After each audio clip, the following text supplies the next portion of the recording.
All right, everyone make sure their mics are on. Sir. Okay, let's begin this meeting with the Pledge of Allegiance.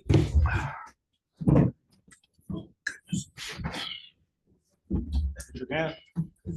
I pledge allegiance to the flag of the United States of America and to the republic for which it stands, one nation, under God, indivisible, with liberty and justice for all. Never forget that word. It's ingrained in your heart. All right, if we can do roll call, and starting to my left, if you just say your name for the record, so it'll be on the recording. David Mills. Fred Cupperson. Dan Sheets. Tim Eastridge. Torrin Nielsen. Okay, and I know that John will not make it. But I have not heard from Linda or. I think Linda was planning on coming.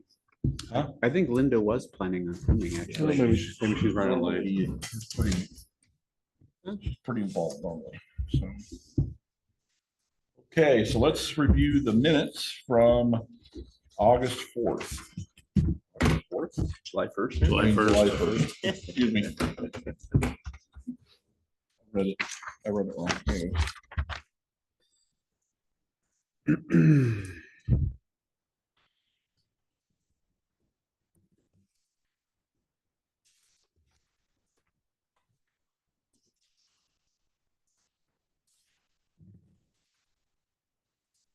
A motion, we accept the minutes as printed out here. I have a motion from Commissioner Eastridge. Do we have a second? I'll second that. So, let's go ahead. All in favor, say aye. Aye. Any opposed to approving the minutes? Minutes have been approved.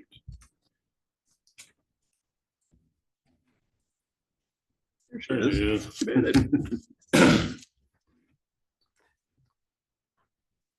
Howdy.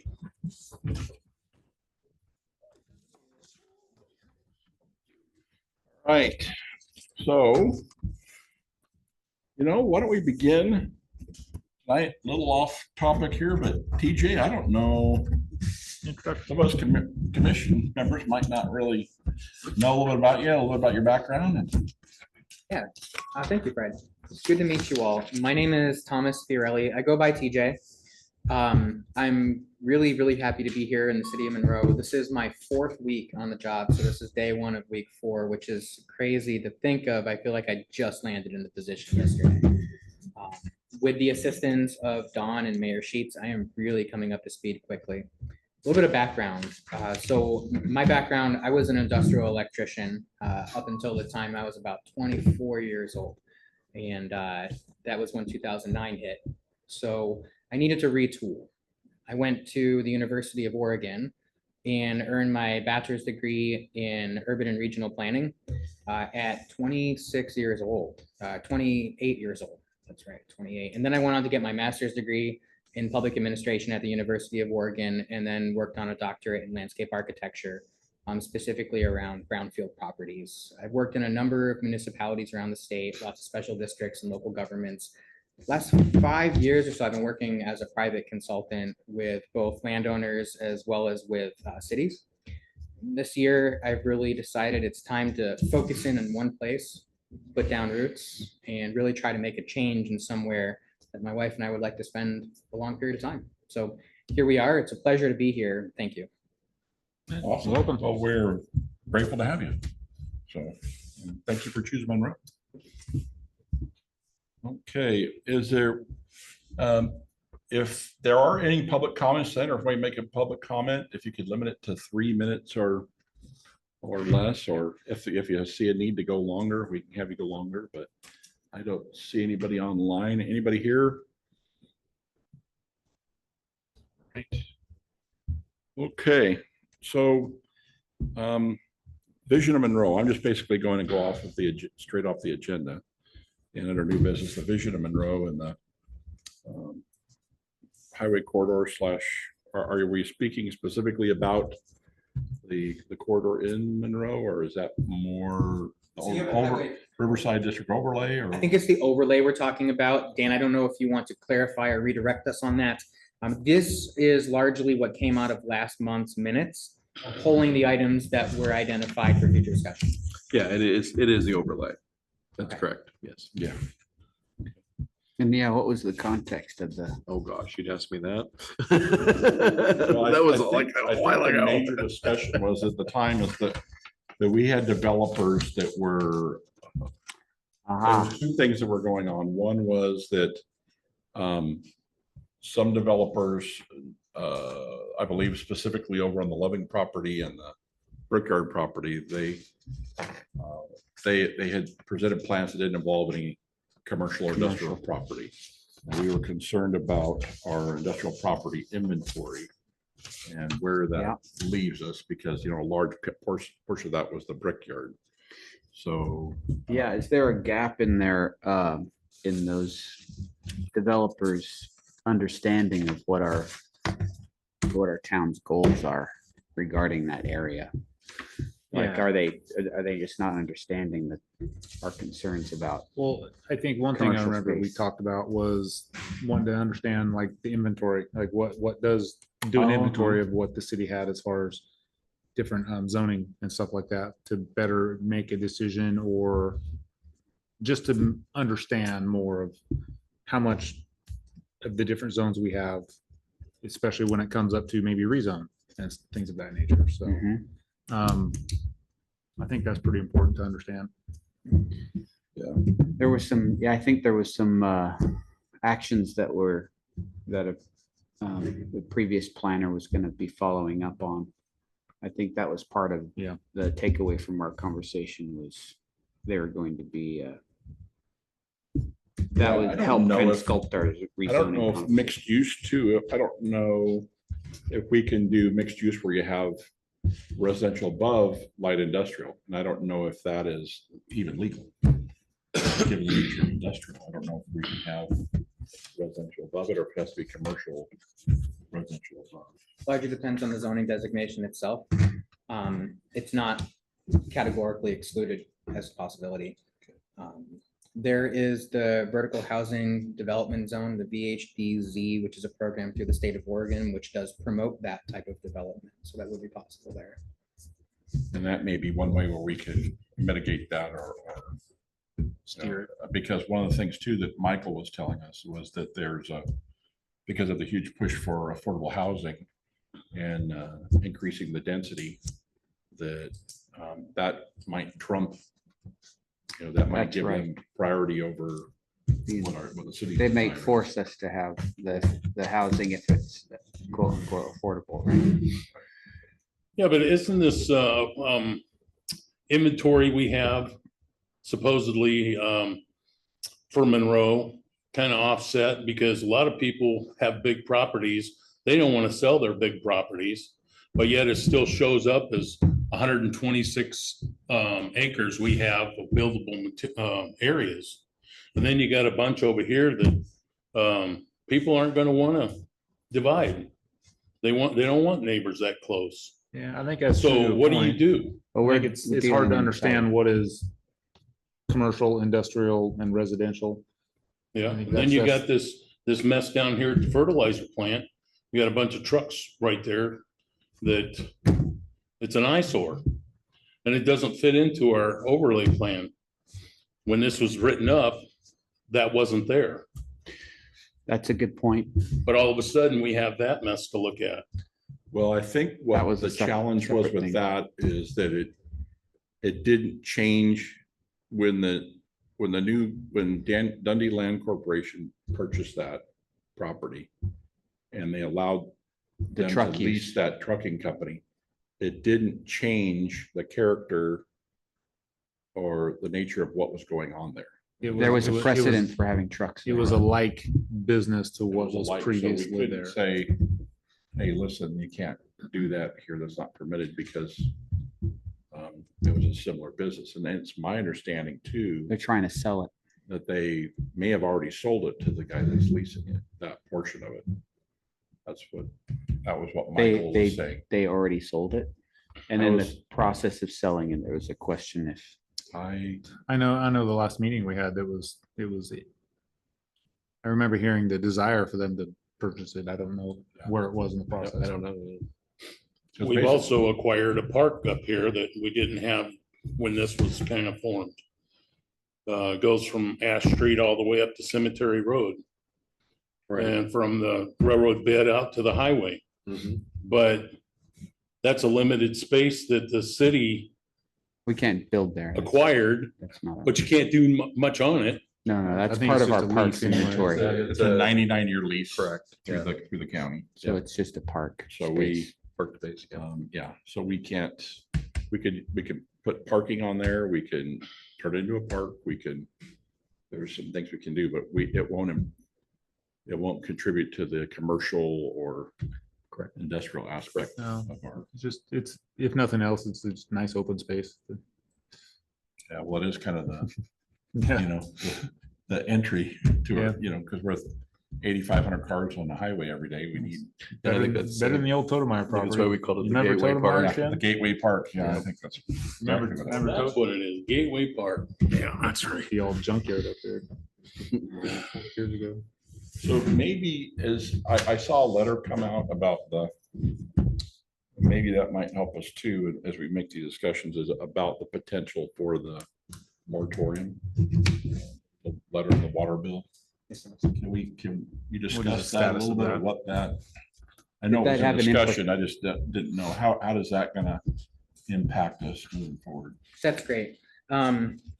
I was hoping we'd have the opportunity to discuss that tonight. I figured any one of these agenda items could trigger that discussion.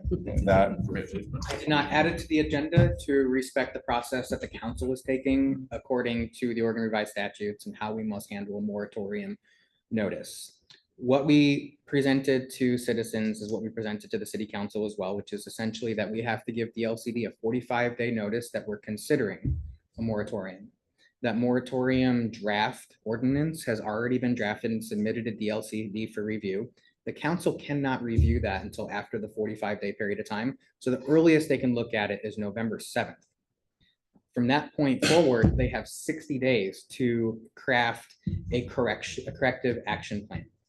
And that is what will tell us what we need to expand and where in order to make sure that the properties that are currently built have sufficient capacity and that we're able to service new developments coming forward, hence the need for the moratorium. We cannot have our moratorium last any more than 26 months in total following the corrective action plan. And so essentially, we have a little over 2 years to get the money, complete our entire capital improvement, what the program costs are going to be, and bring in people to make that happen. It is a very, very short period of time to complete something, even though 2 years sounds like a lot. It is It's not, that's nothing. We're moving very, very quickly, including leveraging our regional solutions team, which is DLCD, Oregon Health Authority, DEQ, and all of the other regional representatives at the state level. We're working with the Oregon Infrastructure Finance Authority to leverage emergency funding, as well as working with our electeds to identify funding through the state of Oregon and even through our congressional delegation to potentially acquire some emergency funding through the federal government. So once this moratorium goes into effect, all new proposals, all new development applications will not be accepted. If somebody submits their application the day before the moratorium goes into effect, that one continues forward through the process. Were you able to, I'm sorry to interrupt, but were you able to have another engineer engineer of record. inspect the situation and validate Chuck's evaluation of the? So has the engineer of record, has he finally signed that agreement? No, No. the Okay. engineer of record, it will take a little bit of time. It'll take more than just a couple of days. So even when we have that engineer of record signed on the dotted line and done, it's gonna take them a few months or more To study it. to look at what the Definitely. infrastructure capacity issues are. Two things that I'll let you know about. Number one is the Oregon Association of Water Utilities is on board. They're a nonprofit organization who will be assisting us with some of the nuts and bolts of what needs to be repaired, some of the scoping of what is an issue, some of the low-hanging fruit in terms of what we can repair quickly or early to get some capacity back right away. We'll also be working with a nonprofit organization called Moonshot Missions. I've already met with them. They're a national organization that works specifically with small utilities around the country. We're fortunate that they're based in Portland and their Oregon representative is up in Corvallis. So I met with her just last week. Very convenient. We have our engineer of record coming on board, and Regional Solutions is aware that we're going through all this process. So we're going to be working with the state hand in hand as we bring in those technical experts, trying to really streamline and make this process a little bit quicker. But I Till just- then, we're still basically, It's not going to, yeah, I your think engineer of that- record's on board, but he won't be able to have any answers for us. Okay, so the thrust of my question was something about the engineer of record being on board, but primarily about if there was anyone providing a second opinion to Chuck's estimation of the situation. So somebody has inspected the same thing that Chuck has inspected and validated his concerns and recommendations. Yeah, we can be more clear about that. Thank you. So Chuck has stated as a DRC that we don't have the capacity, but Chuck is stating that as a practitioner in the field. He Mhm. doesn't have a quantitative number that tells us, here's how many more units you can Mhm. service before we need a moratorium. That's what the engineer will do. Okay, And so it's not necessarily corroborated. It's more of fill in all of the gaps that we don't have filled in right now.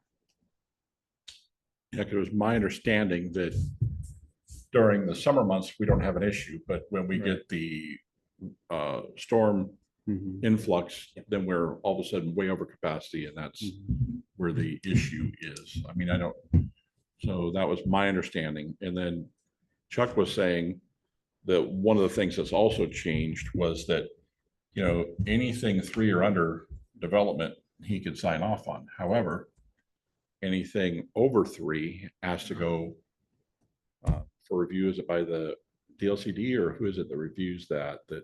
And he has to sign a letter stating that he Sign off on guarantees it. that there is. Capacity. That's Yeah, OHA. capacity. Yeah, so Oh, OHA will and look he's at it. refusing to sign that. Yeah, any multi-unit development, which is defined as 3 units or above, needs to go through state approval to ensure that you have the capacity. Right. And that they take that away from the local level and they give that to the state, and you're absolutely right. Is Chuck willing to do any sign-offs?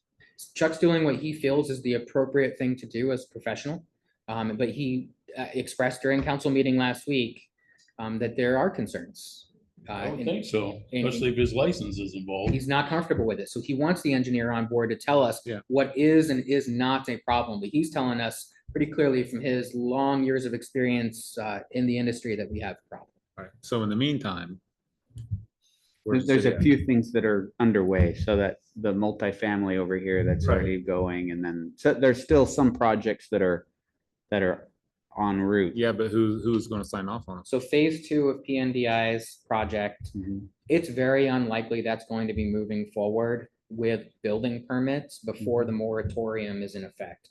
One thing to make clear, somebody can get their land use approvals, but they still have to make it through the building permit approval process in order to be shovel ready and actually start developing horizontally or vertically after a moratorium goes into effect. He's chasing the clock. It's very unlikely that's going to happen. Even if it does happen, he still has to pass the threshold of having OHA sign off. Mhm. Right. I And was so wondering that's- about I was just the one that's a block over, the multifamily that's just, Over in Kelly, yeah. Oaks.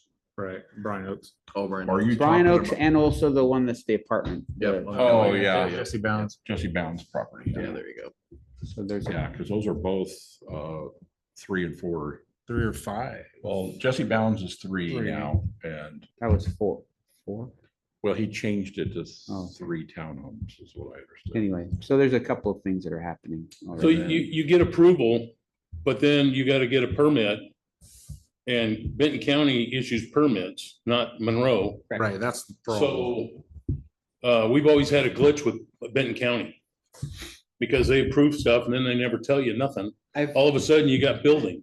And you go, So one of the things that I brought immediately to Monroe is an online permitting system that every county is required to use. I'm plugging into that directly. So anytime Benton County says yes to anything or even accepts an application, we know about it. We also are establishing good communication with them. They have to be made aware of any moratorium that goes into effect, and they legally cannot permit anything when a moratorium is in fact in effect. Right, and wouldn't it go a long way to have a contact up there to at least have a conversation and say, hey, we're having problems and we don't know what way we're gonna go? I've got a Kinda in meeting next limbo. week. We're kind of in limbo, so please at least make a call before something comes in. Yeah, we need a good neighbor approach with all Because- of our fellow. Because local what I'm governments. worried about is somebody's gonna come along, Surge or Brian Oaks or anybody, and they're gonna get somewhere down the line, and then the city yet again is gonna say, oh, no, wait, we can't do this. Or get in some sort of piss match, pardon my language, that nobody needs, That's exactly right. so. We're telling folks now, we're getting the notices out in the mail. We're going to be putting out additional public notices and working with the newspaper of record. There's a lot of different ways that we're gonna make sure that the message gets out there. Yeah. So that people aren't blindsided. Yeah. But I will be having a conversation with the county planning department next week. Great. To let them know, they already are aware, word spreads Like fast. Tim but- said, there's always been kind of a disconnect between, because the county's always taking care of cities permitting and this and that, so everybody being on the same page in a time like this is probably pretty important. Yeah, absolutely. Dan, you've been here a lot longer than I have. What are your comments on that? Well, I had a question. Yeah, well, to follow up on Commissioner Eastridge's comment. Yes, there has always been a disconnect with the county. It's been very problematic. There's definitely a lack of communication there. Okay. So hopefully this email permitting process will help. Yeah. My question is, do we have a newspaper of record at this point that's even nearby? It's the, Is it the Tri- Gazette Tri-County. Times? yes, it's the Gazette Times. Oh, my, okay. What about the Tri-County News? Is that? No, not so a big enough? newspaper of record is the one where you have to put in things like public notices. Right. And typically there's an identified newspaper of record. My understanding is the only one that does legal notices is the Gazette. Okay. And they have responded to my emails already, letting them know that I'll be giving them those notices. They were Okay. very appreciative. So, and again, I don't expect you to have any of these answers, but just for discussion purposes, but I think we missed the boat as a city when it came to SDC fees because we didn't have our CIP up to date when we did Red Hills and some of these other. So do we need to wait to update our CIP for the engineer record to come up with his findings and what his recommendations are? Or is it something that can be updated right away so we don't miss the opportunity on using SDC fees moving forward? 'Cause I think we have close to $2 million or whatever in SDC fees, but I know that there's a percentage system as far as how you use them and all that kind of How they thing. can be allocated. But obviously, we're gonna run into a situation where that's gonna be critical that we can use some of those fees, especially since it's not a repair, it's a capacity increase issue, so. So first off, those SDC fees can actually help us dig ourselves out of the infrastructure hole that we're in. System development charges is there to develop out your system. So that's one piece. Secondly, though, as you know, we do need a capital improvement plan in place and authorized by the city. That is something that we're moving along now. So my plan is to have a CIP in place as soon as the engineer is done. What's nice is that an engineer coming on board will tell us what we need to build immediately, what we need to expand. It's going to give us some capital costs. Our job, and I used sort of the royal we, this council commission, we will need to identify which projects are the immediate priority and look at the ones that are least priority and look at how much money we have and what we need to get a current fully functioning system. So that CIP will be informed by the engineer's work. You're gonna work on the sewer part of this first? We're probably gonna do them in tandem, Okay. just because of the time frame. We have 26 months to get Crunch everything done. Do we still have the grant for the water facility to, The 1.5 million? yeah, Yes, we still have it? I have confirmed that with Gomberg's office. And it's gonna be, Is that the one we had to get an extension on? Yeah, I think, well, I don't know if it was so much an extension. I just had to make sure the money was still available. Was in the there any next matching fiscal funds on cycle. that or? No. there what's wasn't. been chosen It came out of the to, Christmas tree fund, so there was no matching. what's been chosen to upgrade to? That's a great question. What do you mean upgrade to? Well, you've got those membranes or you got some other system. So But Well, what is it? So our engineer is largely going to be the one that tells us how much things are going to cost. This Moonshot Mission Organization and the Oregon Association of Water Utilities, those two nonprofit technical experts, they're going to tell us what technology we should move to or improve or whatever that is. It's going to be their work. And how much time you think? 6 months? I wish I could tell you, but we're gonna pull them in as fast as possible and as quickly as they can move is how fast we're gonna ask them to move. Well, everything's so time sensitive. Yeah. Right. And they're aware of the critical nature of this, how quickly we have to get done. I'm sure we're not the only city in the same boat. You know, what, Oregon actually, in speaking with Moonshot, they're a national organization and they've told us that they relocated their headquarters to Oregon because Oregon has the greatest need. Few states have the infrastructure challenges that we have here. There's a lot of reasons for that. Partially it's because we're a really small state population wise with a lot of geography. Right. And a lot of different. I think we need to also have a wetlands inventory redone, Yes, because what we've got now is completely different from when they took it. Oh, yeah. I mean, there's so much different Changes. storm drain systems that's gone in, things that have just been buried over as far as ditches. So, yeah, the good thing is that FEMA currently is working with the county and regional partners throughout the Willamette Valley to update those wetland maps now. So a lot of that work will actually get done for us. I've been, FEMA doesn't have a very good name right now. So, not thrilled with them either. Well, that's what we got. Gonna work with I what we know. got. Yep. Yeah, so I think one thing we probably need to look at, after this moratorium, we're gonna need to have answers as far as what our industrial inventory is and where it truly is, needs to be located and I mean, I would assume that's our role is to designate where we want these different zonings and how we want that to. Or at least to be. I mean, I'm looking at it right now in our Riverside District Master Plan. It's pretty clear what the intent is, but it isn't really detailed or articulate, in terms of like, we have kind of grand, kind of vague notions, but not like really very, very specific details about what our vision is. And for specifically that north end of town would be really helpful for us to be very articulate about what we're hoping to see there so that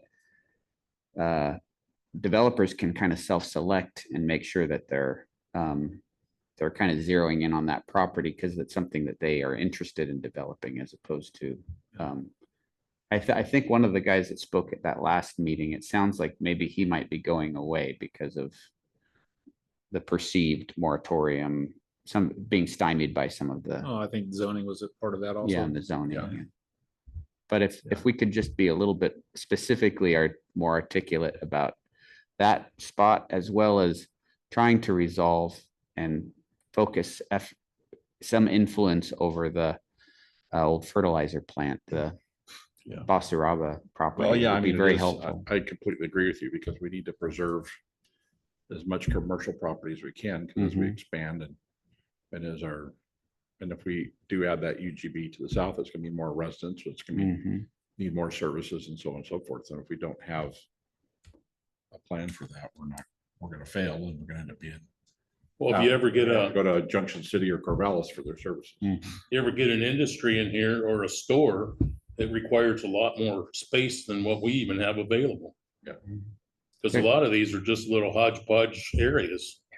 Fertilizer plant's Yeah. probably the biggest. When we did our public outreach in this building more than once, Mhm.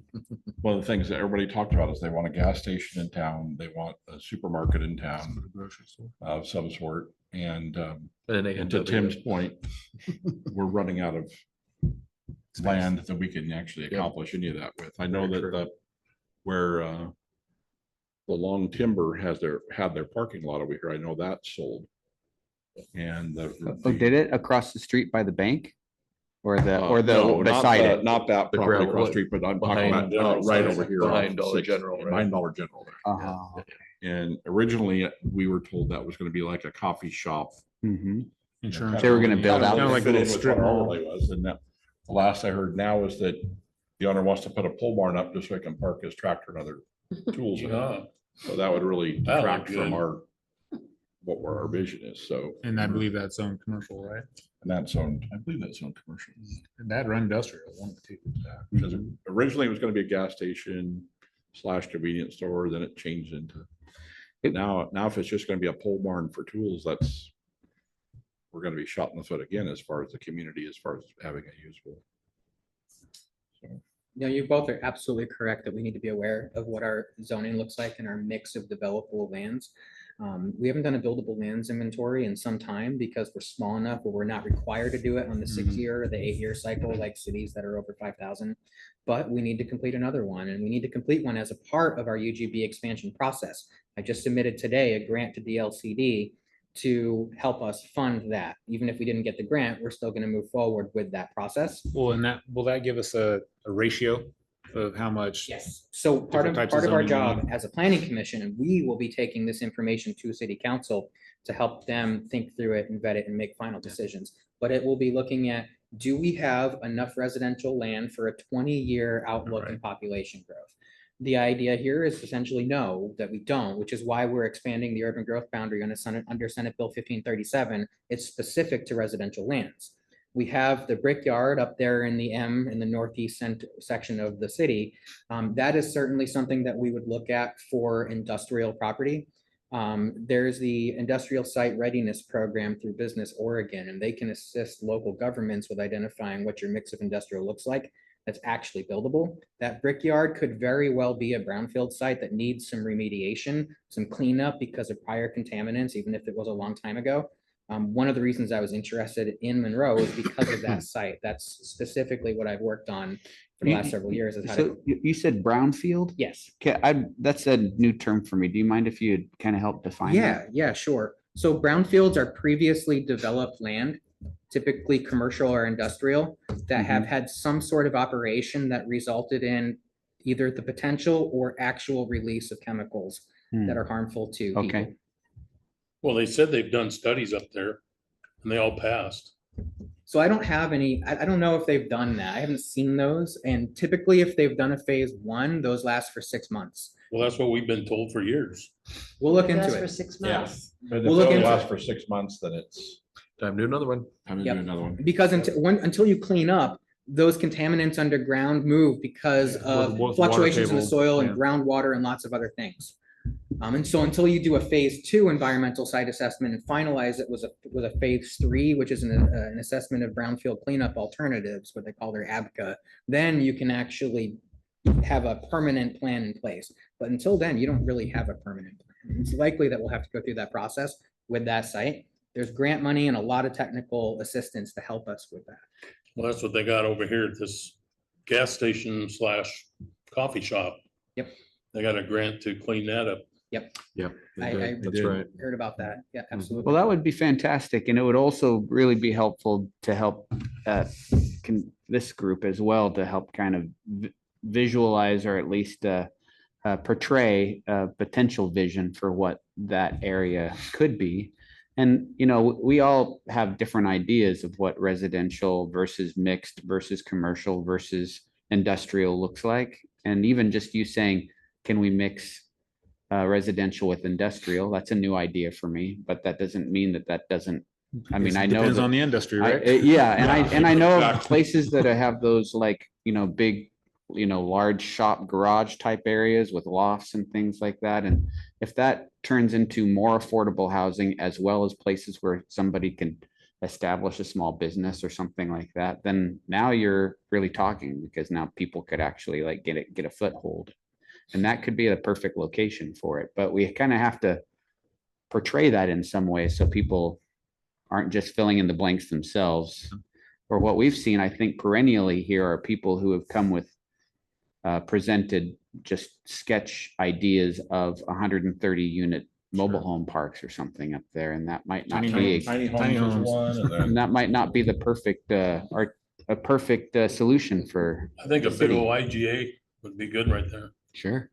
with a Oh, gas yeah, station. cool. Mhm. well, every developer wants to get us, which is just human nature. You want to get the most you can out of your property. So Yeah, the higher the density, the more units, the more. money, Yeah. so. I'd like to propose something that I think would capture the whole of number 5 Okay. and the whole vision of Monroe.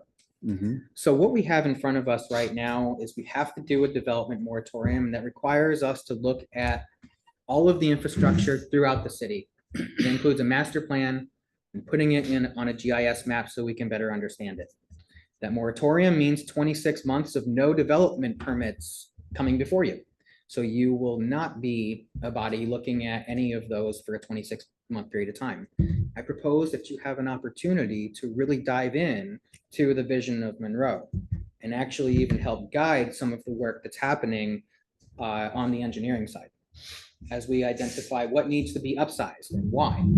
What do we envision seeing in certain areas of the city, especially if we were to get some expansions with our UGB? All of these things happening at the same time is a wonderful thing because it helps all of those projects inform one another.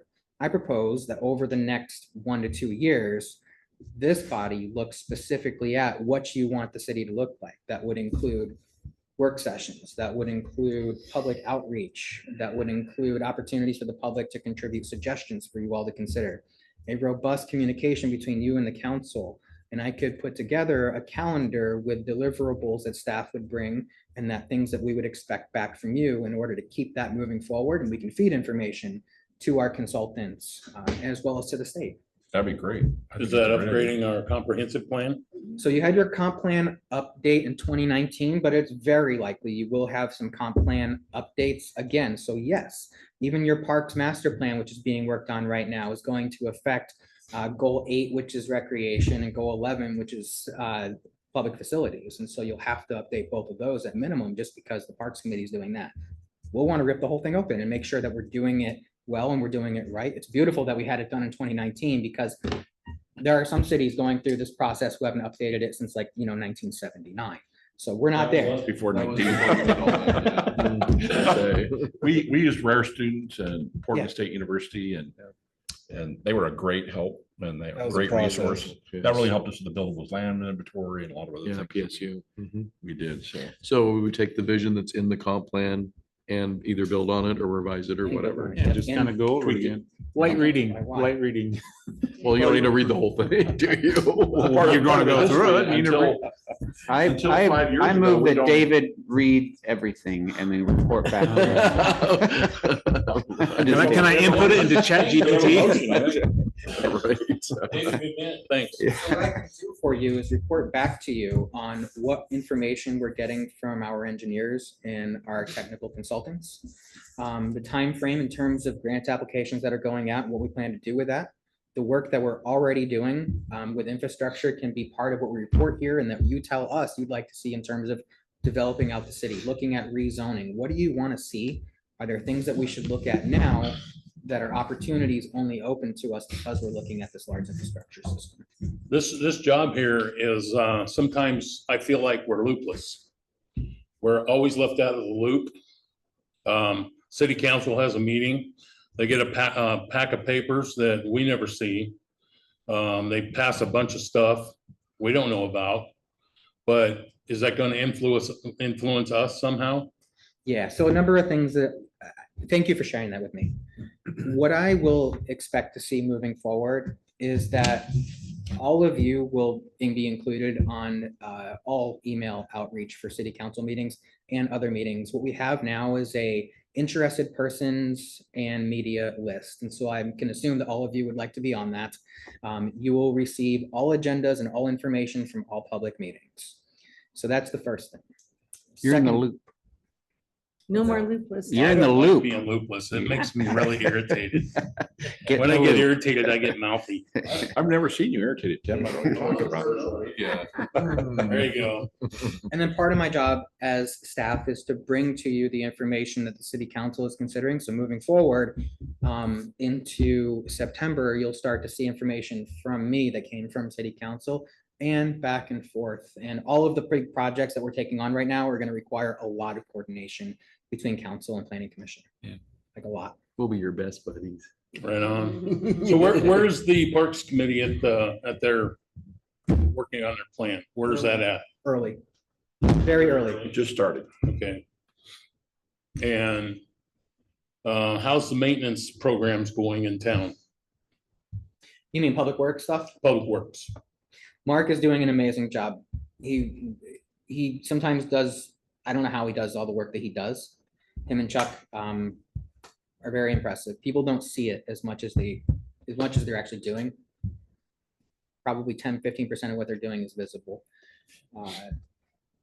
We have, I would say, a really, really good rapport with most citizens. If something needs to get done, it gets done. There's always going to be your folks that complain or have issues, but we field those and we respond to them as necessary.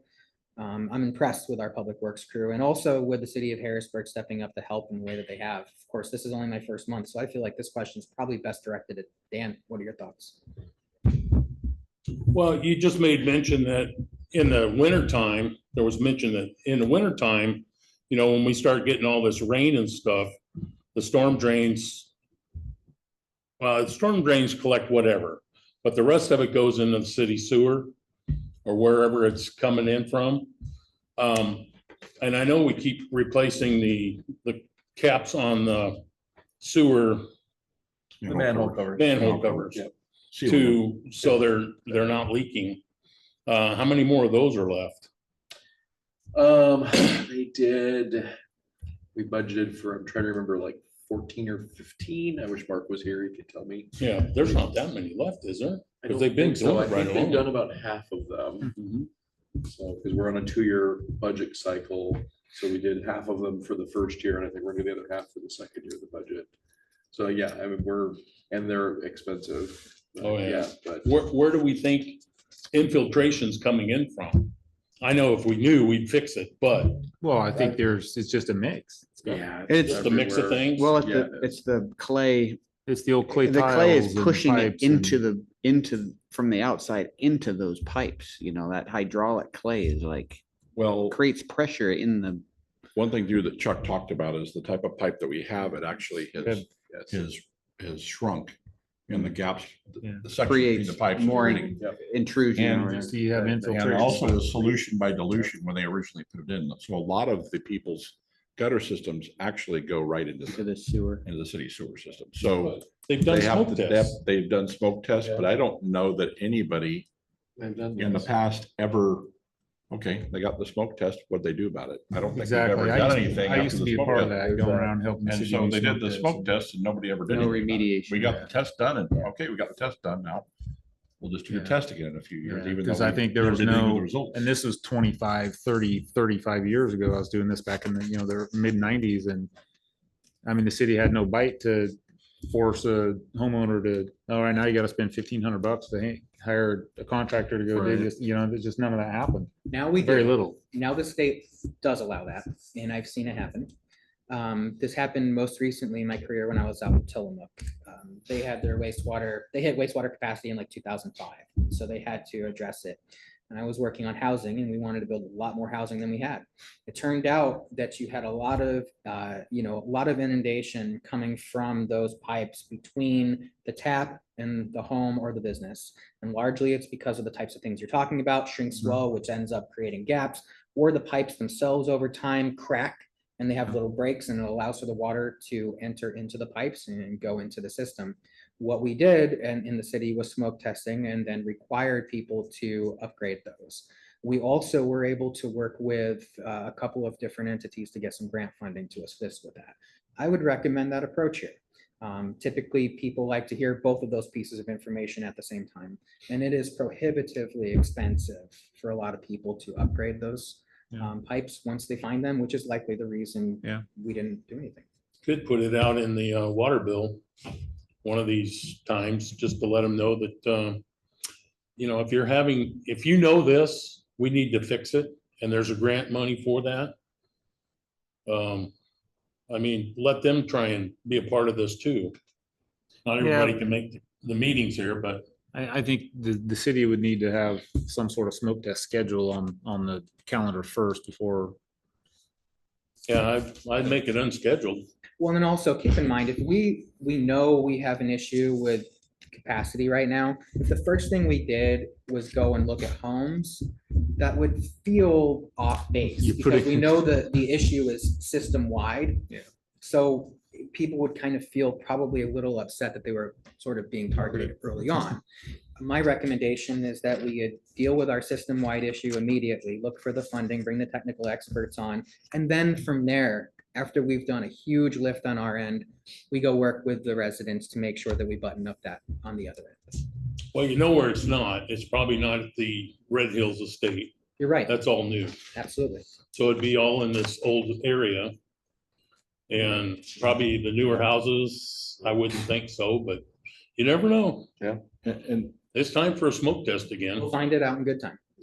so is there, I'm wondering if there's gonna be a separation between the cause and what the engineer recommends. I mean, is it, they're obviously gonna deal with the capacity issue and what that is, but are they gonna deal with what's causing the capacity issue in the event that it is these shrink swell and all that? And is that gonna be part of what they have to include? in the Determine, plan? yeah, well, yeah, Because if you're not fixing the problem. the problem on this side of the river, We have to. it's gonna continue to troubleshoot. get worse. You have to And so you're troubleshoot to gonna, know are what you the gonna run into a problem is. capacity issue that is preventable? Because if we're getting, and I wish he was here, but we're getting hundreds of thousands of gallons more sewage in the wintertime than we are in summertime. So that's clearly a huge impact. So you can do all the expansion you want, but if that continues to get worse on this side, you're gonna be chasing your tail. So I don't know where. If you put capacity across there, then it just lets it go faster. Yeah, I mean, but then you You're just get a moving problem it. with your ponds. Yeah, And all of a well, sudden yeah. your ponds are Well, gonna be that's exactly, overrun. exactly. So, I mean, it's kind of a double-edged sword. We're gonna have to fix it over here Maybe and maybe there. I missed this, but is there a inventory, if you will, of where the problem areas are in town? That's what we'll be doing. So to be clear, when we bring on the Oregon Association of Water Utilities and Moonshot Missions, the water utilities is water, Moonshot's more wastewater stuff. They're gonna help us understand That what the basically challenges are. scoping the sewer lines? Yeah, and I can tell you now, it's not gonna, unlikely to be a single issue for either one of those systems. Could be It's probably hundreds. gonna be multiple issues with a quantifiable percentage of the problem being allocated to each of those problems. Yeah. Right, and so then what we need to do is identify the cost and the benefit associated with each of the fixes.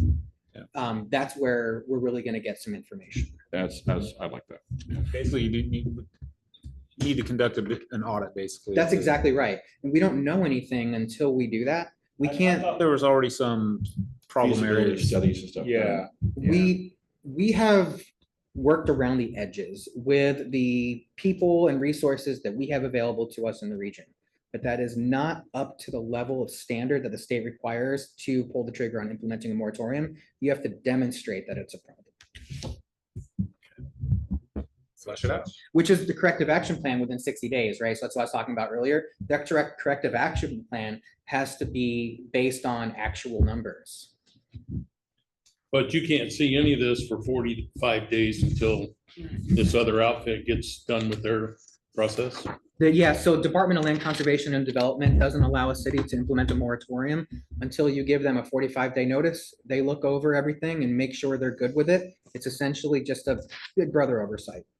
But you put that paperwork in, It's done, yeah. it's done. And when is that gonna be up? September or something? No. No, November 11/7. November 7th, yeah, that's when we'll be able to consider it. Right in the rainy season. Good. That's correct. Wonderful. On this number 5, I think we, highway corridor, industrial, 20-year inventory. I don't know, Brickyard property is gonna be part of that. We've already discussed that. It's kind of all double looking. Part of the commercial industrial, yeah. Yeah. Food carts, we could probably lump that in there. I think the only thing we've got going right now is tumbleweed over here and potentially the one cart up here on. It's gone. Wilbur. No, Not there.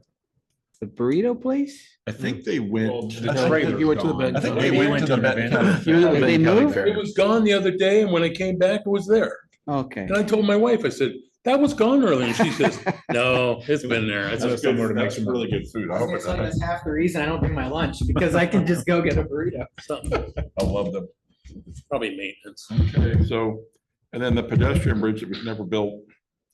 That, again, that could be part of our look at with the plan and. We're resubmitting that funding. I'm very sorry to inform you, and I'm sure you're all already aware that that funding was lost as a result of the prior administration not completing some paperwork that needs to get done. That program is coming back open and we're ready to resubmit.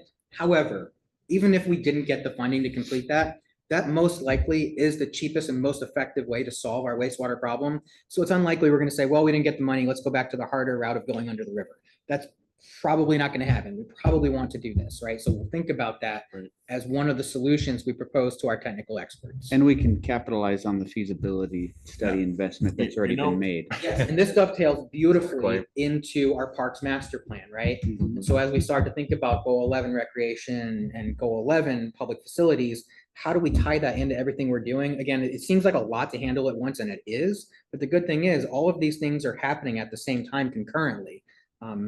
At the other end of this very complicated process, I think we're going to be in a much better position. Great. Wonderful. And again, we keep getting conflicting information, but because one of the things we were told is that getting the permit to run the wastewater over the top of the Long Tom on the Brewster Bridge was going to be problematic. Well, you can see a leak then. No, I think getting the bridge constructed, I think Army Corps of Engineers permitting or something like that may have been the tough part. The hardest part of the permitting would be going under the river with some of the changes that have happened with navigable waters in the last couple of years. There may actually be a heavier lift, even if that is the case, and I don't know anything Yes. about And, that. yet. and I also want to just counsel too, that this is something that I have noticed that respectfully, somebody has a comment in a meeting and suddenly it becomes kind of like our collective guidance based upon, limited understanding. And so we should do our diligence and really determine, it's good to have people's opinions for sure, but. Yeah, because I remember Chuck just stating, and again, this was Chuck's opinion as that he was saying that the drilling a new pipe hole would be really difficult because of what you Yes. said. EPA. However, boring out and upsizing the current pipe Do a pipe would be a burst. much easier route and would be much easier road to hoe. But again, that's his opinion. The engineer record is really going to be the one that makes that real determination. That's exactly right. The permitting and the budget are going to speak for themselves. One thing about this bridge over here, and I am very well aware of ADA right now. Yeah. Especially with my foot gone. Yeah. This bridge down here is not ADA accessible for nothing. Right. Even I wouldn't even let my 15-year-old walk across it. Mm. But you put a bridge over here that could be working for ADA people, that's a different concept. And that would really help, I would think, to get that thing pushed through a little easier. I'd agree with Because that. ADA is Maybe a very little big. ODOT involvement. Which is why it's nice to tie this into parks and recreation. Coming from a background of capital funding, most of what I've done throughout my career is identify the problems and get money to fix the problems. When you have That's perfect. multiple things that you can attach to, if you have an infrastructure problem that you can connect to a parks problem, you can get a parks grant to help fund a portion of that infrastructure. But it's got to be done soon. You're on a time sensitive Well, yeah. motion right here because 26 month. 26. Yeah. Exactly Months. right. But what's nice is that the concept has already been developed. We even had almost successful grant proposal. So that's something that is already something we've developed. The ball got down the field a ways. Yes, absolutely. It's just, and we gotta recognize that and not just, go home and say the game's over. Yeah, Right on.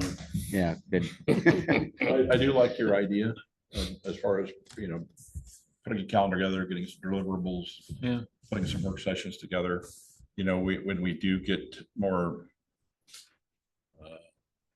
better ideas from the engineer record stuff, it might not be bad to have a public outreach and explain the smoke, what a smoke test is and what it does, and explain what the plans are and that kind of a thing, and have a question answered Right. on a Saturday and invite people here and just have a kind of a. Yeah, I think communication is the key. I think we have to involve people and let them know.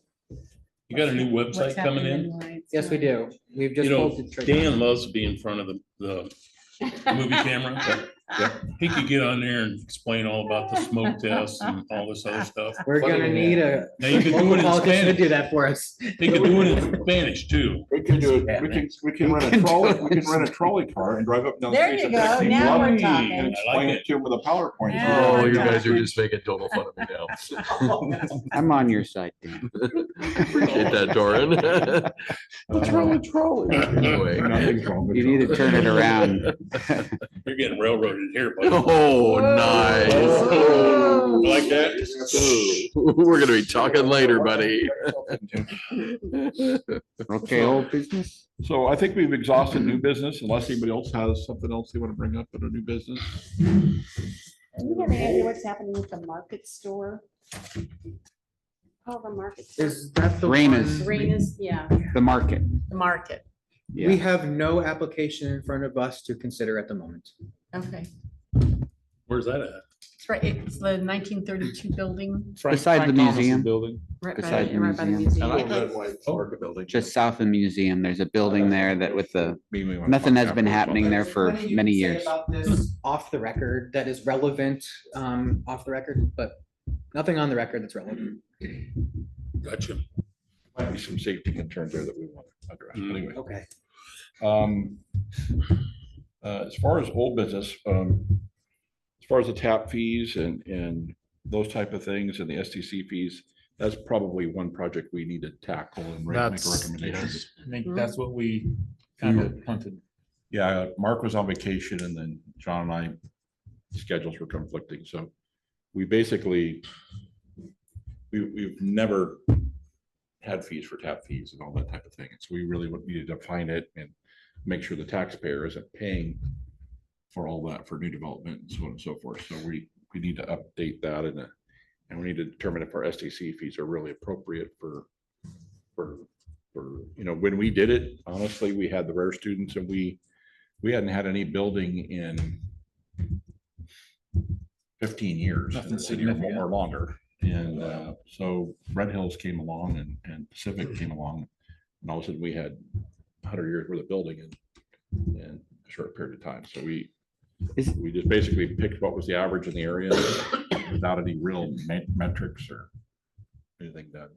So that's one of the, go ahead. you Oh, go. I just, there was a question I had before and I just want to clarify. Sorry, it's out of time, but is Surge, the Pacific Northwest, the one that is engaging in the Loving Field? Yes, he was. He was, Was, yeah. okay. I didn't know if he actually bought it or owns it or if it I was, don't know if he actually ended up buying it or not. I don't know what I was just kind of curious Just what the doing due status of that, diligence. what the status of the property was. I think he's doing his due diligence. I see. He's learned trying before he actually purchased it. Okay. Thanks. Sorry to interrupt. With regard to fees, one of the things I identified very early on in the first week is that we need to do a fee assessment that tells us, like I can tell you right now, that we're significantly lower than comparable cities either in the region or elsewhere around the state. The other thing is that our water fees are sort of enshrined in city code, which is somewhat rare. Most cities say that we will charge a water and sewer fee, refer to the fee schedule. Right. Instead of having to update city code every single time you update your fees, you simply just refer to a schedule. This is what I'm going to recommend that we do. Right. At the Makes same time sense. that we do an assessment and then bring our fees up to current date and what they should be. Actually, as a council, we talked about that Good, okay. fairly So recently. you can so, decouple it basically. You're supposed to, Yeah. yeah. Yeah, It's very we need difficult. to. If you have something that's essentially the city's Bible, like you Mhm, don't Yeah. edit it, right? You need to make sure that you reference the thing that does get edited on a regular basis. mhm. So this includes SDCs, water, sewer, all those Mhm. sorts of things. I'm Mhm. working with staff right now. Over the next couple of months, we're going to be putting together a comprehensive fee schedule for council to consider prior to their consideration with regard to developments that will come before planning commission for comment and recommendation. Great. Okay, perfect. Yeah, because we used to do water and sewer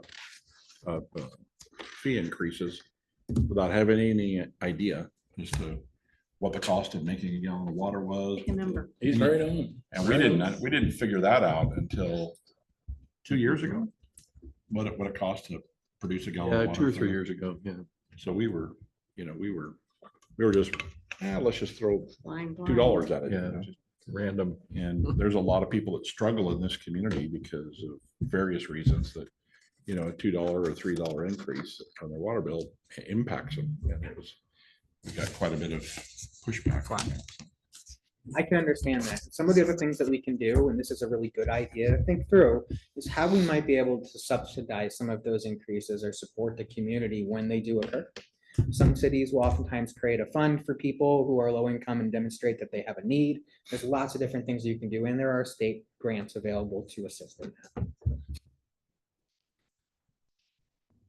And so. Perfect. And then so planning project updates were really kind of a hold, or is there some that you want to discuss as far as that are in progress that we need to be aware of? I'll mention the phase 2 of the 8th Street development with PNDI. I had the opportunity to meet with Michael for a very short period of time. My first Tuesday, I met with him for 2 hours. Following Tuesday, I met with him for about 4.5 hours, and then he went back to Kansas. So I did have the opportunity, though, to really download everything that I needed to know. There were some missing pieces, some significant missing pieces from Serge's application. I directed Serge to submit those. So he has not been deemed complete yet. He will be deemed complete as soon as he has those in. And then we'll be able to move forward with considering the application. But will the moratorium impact him? The moratorium, Because if Chuck's not gonna sign off on it, then he's dead in the water. so he'll get through land use. Let me be clear, by the way, you don't need Chuck's signature in order for this body to say that it complies with planning and land use requirements. Right. Chuck's piece comes along interfacing with the county and the development permits. So he's gonna get past, almost certainly, I can tell you right now, he's gonna get past planning commission because we have the 45-day notice to DLCD before we can even implement it. However, he's very likely to come up against Benton County's timeline for receiving and approving permits for development, for actual building.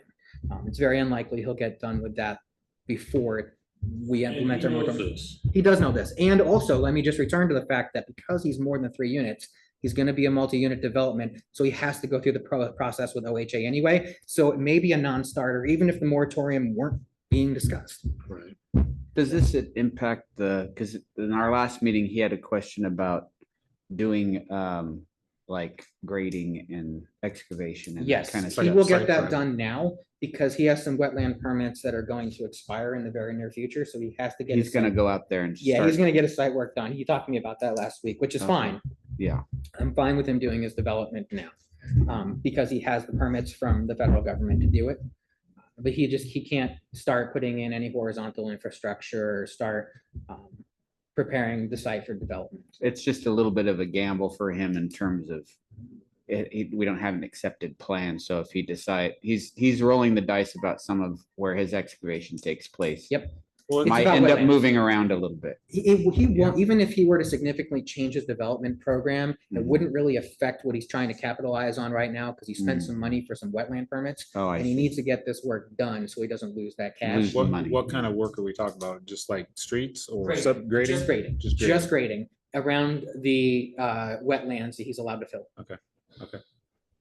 So basically the gamble too is that if he knows that we're gonna be under a 26-month obligation to fix our problem, that's what all the developers have to understand is that, yeah, okay.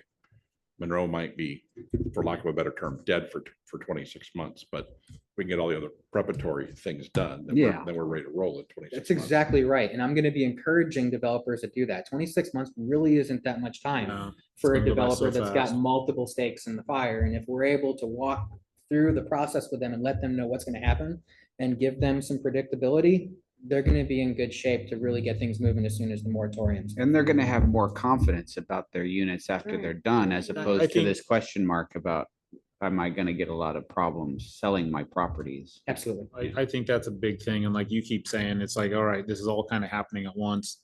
It's probably a good thing to Monroe to get their damn ducks in a row. Honestly. This is the reason I wanted to be here. This is a very complex and challenging project, and if we can pull it off, we're all gonna really do something amazing. Not if, when. That's exactly right. You know, another quick question. So the folks back here that have been patient, more than patient Yes, with indeed. us, Property. I mean, are we gonna be able to move forward with their situation and So, yes, what we are doing, and I can go ahead and speak to that. We had a wonderful meeting this afternoon. Mayor Sheets joined me, and I think we had a really good discussion about what the 1537, Senate Bill 1537 UGB expansion project looks like. So a brief background. In 2024, as part of their goal to expand housing production in the state of Oregon, 1537 was established to create the Housing Production Accountability Office. It created a funding mechanism to help local governments build housing or make sites ready for housing. And it also allowed for the expansion of urban growth boundaries with some requirements and conditions attached to it.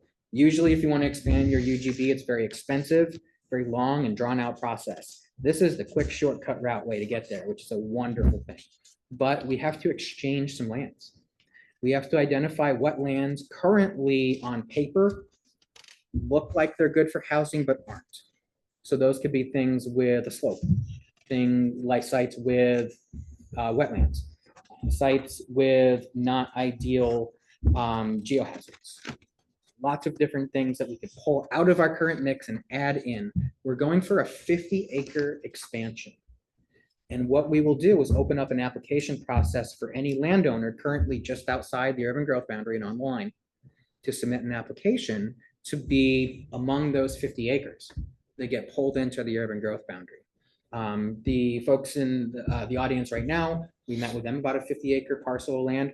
There are other parcels of land that large or somewhat smaller around the city where we'll have an application process, and this body will be required to look at those applications and make recommendations to council. We all talked just a little bit ago today that I submitted a grant for that support. Probably around the end of November is when we'll be opening up applications for property owners to propose their lands for inclusion. And then we'll go through that process. Now that's net acres, right? Yes, it is. So that's not, that doesn't include the streets or. That's right. or- Does that include city parks that might be donated as part of that land? No, because what we're looking at is specifically housing. Okay, so if there's a decent park in the middle of that land, let's say they get their, let's say, just hypothetically, let's say their 50 acres is accepted, but I imagine that the application that they'll submit will also include a plan for what they're gonna do with that 50 acres. Mhm. So if they had if their developer, whoever had a park in the middle of that, then supposedly another adjoining land, let's say that it's a 10-acre park and another person that's 10 acres would be eligible, potentially eligible with their plan to be accepted at the same time. Yes. So it could be more than 50 as long as. Total. Total net. There's quite the calculation involved here, but yes. And I know that Patrick with the LCD, he was also working with them a little bit, and that, he was pretty confident that would be an issue. Yes, absolutely. I've had a couple conversations with Patrick already. This piece of property is one that is definitely identified as ideal.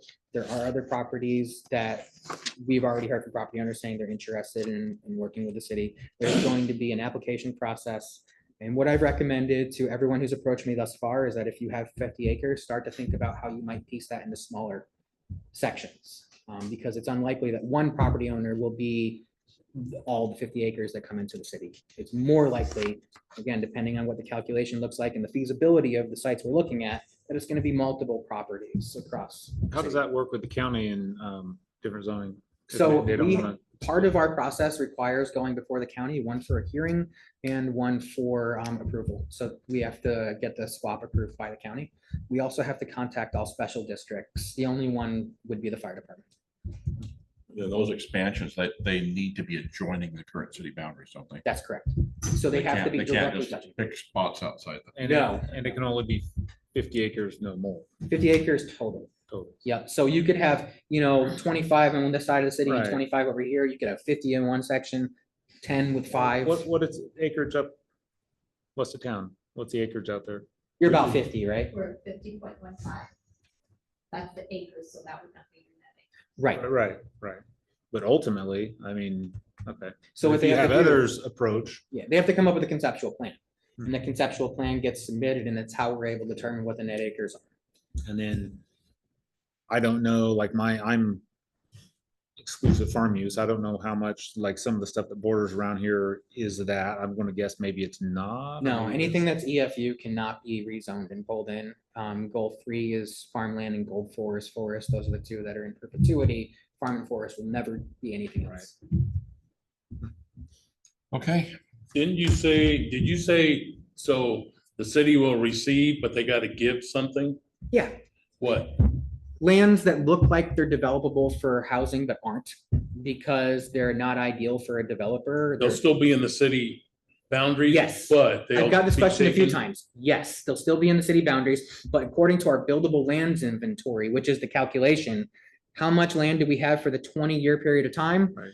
If we knock those out, all of a sudden, the calculation changes such that we need to bring more land Absolutely. in to account for it. I Absolutely. gotcha. okay, so if we get Yeah. people to the west, for example, on that's a really steep slope that want to be included, and we're like, that's really not very buildable, then yeah, we can include you, but that doesn't.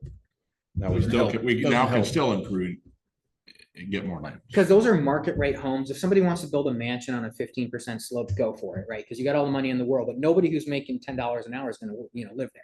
We need to build stuff that's gonna be affordable to people who want to live in our community and want to afford to live in our community. The only way to do that is to get flat pieces of land that are easy to develop and close to infrastructure. So you said one thing about if we incorporate 50 acres, let's say, that you have to take out 50 acres. No, because we're in a situation where we don't, You see, well, you said a land swap. well, it's not just that, though.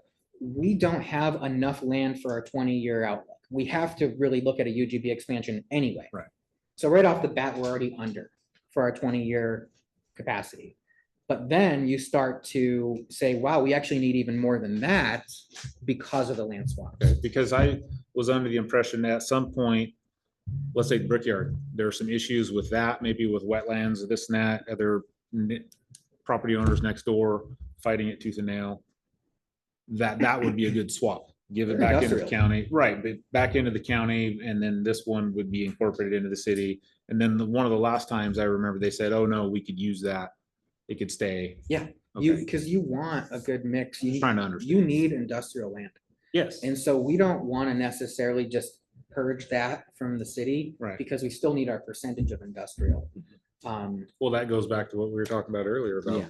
vision and going Yeah. forward. and Yeah, there have been developers. recommendations that, hey, let's rezone that to residential, and that proposal could be made, but not without the trade-off of losing some somewhat valuable industrial land. Absolutely. Because that most of it's down there. All right, does anybody else have anything? I got a question. This second loop lagoon that we put over there, no, I guess it'll be the third one. Real big one, sewer lagoon. Is that in the city limits or outside the No. city I think limits? the lagoons are in city No, limits. outside of city limits. It's not what the map shows. It needs to be fixed. We'll look at that. This. It's, very easy to it's determine. come up before in that question form, so I don't know. Yes, it has come up before. Lagoon, yeah, I'll check that out for you now. So one thing I'll do is put this on the GIS map, and I can bring that to next commission meeting, so we can settle it right away. Okay, so as far as our next commission meeting, what are some things that we want to have on the agenda? We probably, are you gonna bring something to us then that kind of outlay how you would like to see Yeah, this, so I'd this like to. mission? Exactly. I'd vision like to function. propose a timeline and I'd also like to put a map on the screen so we can start to look at what we have now and get some feedback from you all, some early high level feedback on what you're wanting to see, what discussions have happened before that you want to bring back to the center. And then I'll take all that information from you. We'll nail down our timeline, and that's really gonna help me when I get in front of the engineers. Perfect. So the next meeting falls actually on Labor Day. Labor Day, yeah. Labor Day. Time to sacrifice people. Why? I mean, didn't you? Is that what I saw? You met on the 4th, right? He just, he don't care. He don't respect holidays. He Animal. just goes with, Dan's on his own agenda. I will be around. I have my own agenda. Yes, of Um, course. Do we want, You I wanna go really want to to try and get Kirsten involved. I mean, what, should we do the 8th? Now, the 8th is gonna be work session, council work session. You guys can pick another day. What about Tuesday the Oh, second? really? We do can talk Tuesday about the that later. 2nd. We could do, Yeah, it interferes with Kristen, doesn't it? Kristen? It does. Yeah, I'm really concerned about, when does school start? I think the third, September or something. I think it's the Let's- third. Early. Let's just schedule it for a second. Can we do the second? Okay. I You can think do I'm whatever fine you with that. want. And then we can, let's just plan on the second and then, That works for but me. we need Mondays moving forward so that Kristen can be involved. I don't want her Right. excluded, her input. How much update is there to the planning or the comprehensive plan that you feel needs? You probably haven't had time to read it. Light reading. Actually, I spent the 3 weeks before I started my position reviewing the comprehensive plan comprehensively. I would, I would say, there are some updates that need to be made. We did a really great job in 2019 compared to where we were prior to that. There are a few things that I think would be really important to include. It talks about the need for a CIP. We should probably revise it with the actual CIP. Infrastructure, when all that changes, we'll want to go back to our comprehensive plan. And if we look at the mix of zoning, that conversation is going to lead us to some revisions as well. Plus the parks master plan, that's going to have some changes. So as soon as we're done with this whole process with the engineering stuff, I would expect to see a comprehensive plan update process begin. Is that something joy. you want to take on Yeah, no, we'll guide you through that. I will guide you or through just that the process. planning commission? I was Yes, just the- thinking Portland State's gonna be back in session. Maybe we should see if we can't get a grant. I don't know that we need to reinvent. the Well, wheel. do we need- We did a pretty good job. We don't need to just reinvent, tweak it. but update. No, It was yeah, no, helpful. you'll be in good shape. So a couple of things. First off, you did a lot of work in 2019. You're 80% of the way there now, even with what needs to be changed. Is somebody have that on record? Don't say it again. We're holding you to it. Secondly, as a triple duck and a former instructor at the planning department, I'm more than happy to leverage some resources at the university to help bring some support here if we need it, including, potential rare participants. Yeah, because when we started doing that, it's just like, Oh, my God, it was. we had all this stuff dumped on us. It's like, Yeah. I don't even know where to start to get this Right, yeah, information. right. We need assistance. There is a lot of assistance out there. We have a regional solutions team. We Right. have folks that are dedicated to us specifically at the city of Monroe for a couple of nonprofit organizations. And then we also have our folks at the U of O if we need help. Well, If you're comfortable, that's That's great. Yeah, I know where I will need support and we'll bring assistance in when we need it. Perfect. So the rare program did get canceled, so It did get canceled? it did. That was a good program. So, okay, I see what you're saying. Yeah. No, but they're still doing that. They're still doing internships though. Are not they through still, Rare. not through rare, but some other mechanism? Yep. So there was the Okay. community planning workshop that they Oh, turned okay. into the Okay. internet. Okay, I just, They have a new acronym now. And a new I follow the program, so it's like, okay. I wasn't aware that they killed off Rare though. I didn't know that. All right, if there's nothing else, we're actually gonna get out of here in a decent hour. Right Make on. motion, we adjourn. Yes, thank you. Yeah, that was. You guys been helped enough tonight? Good. I do too. Okay. This is gonna be a big project. So he was able to shine. Good. Yeah. I hear. Yeah, I heard. Lauren got one as well about the email from Dan about. Oh, yeah. And I knew it didn't feel right. How are you? Well, actually, the first one I did respond. A long And then when I time. got a second response from my son. Right. Getting ready to get Brian Green out of there. I remember in high school, he'd be down there sweeping away. John just found that fascinating. The guy that actually just go get a Yeah, go ahead. and sweep outside. He just like, Do we? unbelievable. He's hired. I just remember that and it's like, John, I want to work for you. So I asked her to do. Oh, yeah. Brady Mason. Everything that just, it just really made John's day. I know. Something simple like that. There you go. So you're staying in Springfield? Yeah, I'm in Springfield at the moment. We want to buy land in the area here. We built a duplex out until we sold that. Now we're looking to build again. I'll start keeping an eye out. I see a lot of land. You know Daisy Mayo. Yeah. He's my brother. Daisy Mayo's your brother? Isn't he awesome? That's so funny. I was talking to him last week. I told him I was in Monroe and he's like, oh, you gotta talk to the postmaster with Fred. And I'm like, wait a minute. Okay, great. And so. Yeah, all over. Daisy, Daisy, I think it was. yeah, I was down there in, I was in Eugene for 5 years. Hampton Road and Johnson Road. And, it's so messed up. Well, he'll take it. He has. But I was like, I'm gonna get out of there for a while until the post office can get their act together. and put the stamps on that.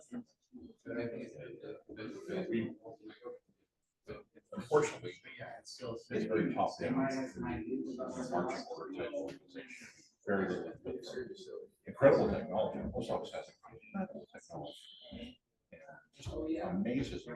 I mean, this is how inept they are at handling it. And handling some of the challenges of running their delivery. Yeah.